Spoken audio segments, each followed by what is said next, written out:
Vi har ingen lyd.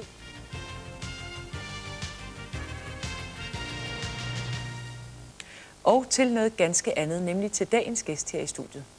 Karsten og Tommy, I løber ud til Kalvebodbro, og I ved, hvor den er. Og I skal møde ved den første bro, altså ved det første afsats, det vil sige på østsiden af broen. Og der vil vi være ude og tage imod jer.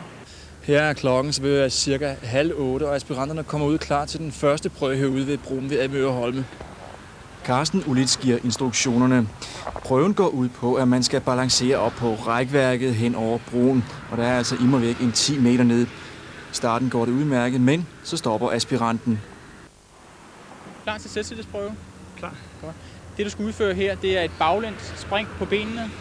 Du går ud og stiller dig på den anden side her, har fat med begge hænder på reglingen her, og melder klar og beder om tilladelse til at udføre prøven. Spørgsmål? Nej.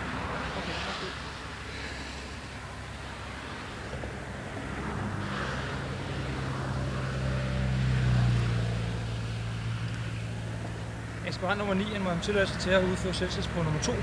Klar. Klar. Go.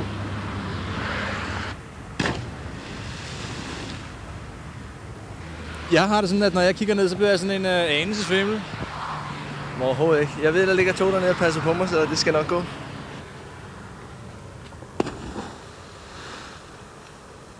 Har du altid været sådan en, der sådan har opsøgt noget, der er farligt og spændende? Jeg ved ikke, om jeg har opsøgt det, men altså... Jo, det har jeg vel, men jeg ved ikke, om jeg er nogen ekstremist, men jeg synes bare, det her, det kan jeg sagtens gå ind for. Der er en rimelig sikkerhed bag, og de passer på dig, så det går helt fint. Hvad er det, der tiltrækker dig ved at blive sådan en eliteredningsmand?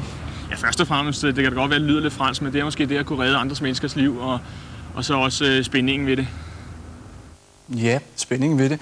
Det her, det minder jo meget om noget af det, vi har set sådan på tv fra Jægerkorpsets optagelsesprøve. Det er ikke sådan, at du selv har en lille jægersoldat i maven, vel? Jo, det har jeg vel nok. Jeg har været på kursus op i Jægerkorpset, og det er også derfra ideen den stammer. Og ånden fra Jægerkorpset, skal man sige, lever videre, fordi vi fortsætter aftenen.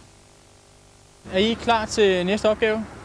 Karsten og Tommy, I er jo stadigvæk på aspiranten her, så I skal belastes lidt. Så det foregår ved et tidsangivelsesløb, og I får 1 minut til nu at vurdere, hvor lang tid tager det at løbe herfra med den påklædning, I har.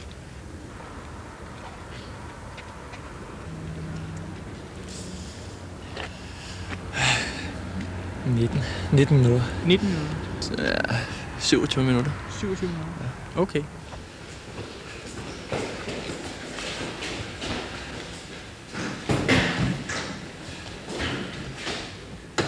Og her var klokken så blevet cirka, så den er 20:28, da den første aspirant kommer i mål.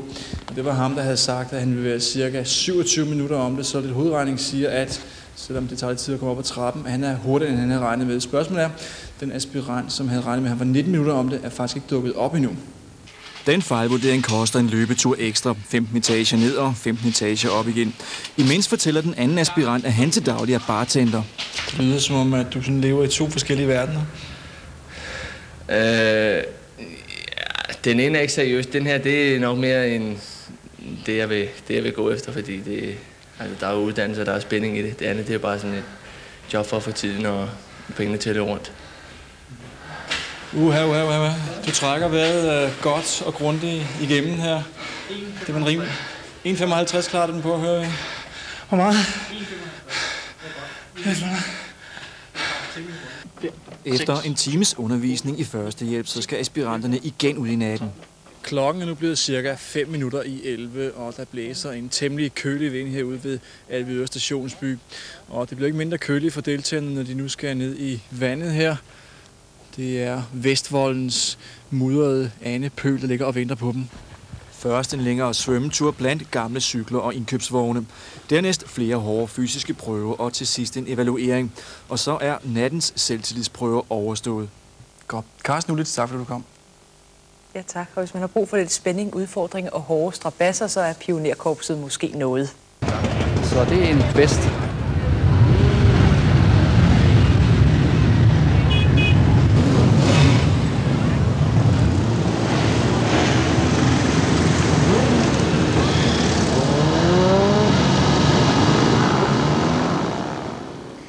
Bakken er åben til den 25. august, og så skulle jeg hilse sige, at man også godt må besøge stedet, selvom man ikke har en motorcykel.